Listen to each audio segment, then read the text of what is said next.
Now, if we really want to impress people or be able to communicate, we should probably get our terminology straight. So let's talk about some terms. Up top here, we have an instance variable. This is a variable that tracks a property of a specific instance of the current class. So here we have weight in pounds, but we could in principle have other properties of a dog, like the weight. Wait, we already have the weight, sorry. The height, the favorite color, like job, favorite food, favorite city in Italy, whatever it is that a dog might want to do. Here we have the constructor. And in our case, we just had one parameter that set a single instance variable. And in principle, you could do whatever you want in this constructor, though typically one of the most important things is setting all the instance variables. But you don't have to set all of them. You can let it stay at the default value. We won't talk about this in these videos, but there's various fun corner cases about setting or not setting things. But the constructor tells you how to construct an instance of the object. And then lastly here we have a so-called non-static, or also known as an instance method. And the basic idea here, we notice that static is not there. And an instance method is one that is invoked by a specific instance. So you can think about it this way. If we have a dog named Steve, right, it's in the Steve variable, we tell Steve.makeNoise, then Steve will use Steve's weight in pounds to decide which behavior Steve is going to do.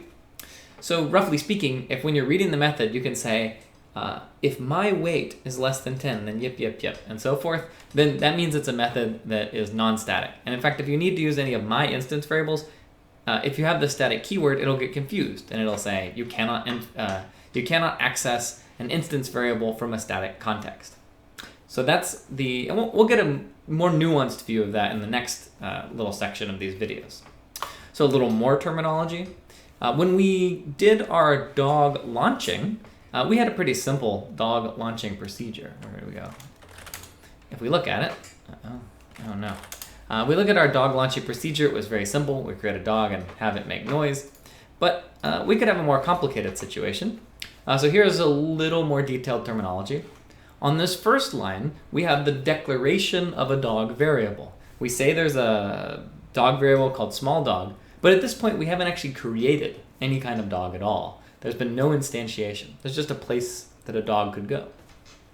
This is the opposite. This is creating a dog of size 20, but then not putting it anywhere. And in this case, since nobody uses it, it will just get destroyed by the so-called garbage collector. Very scary.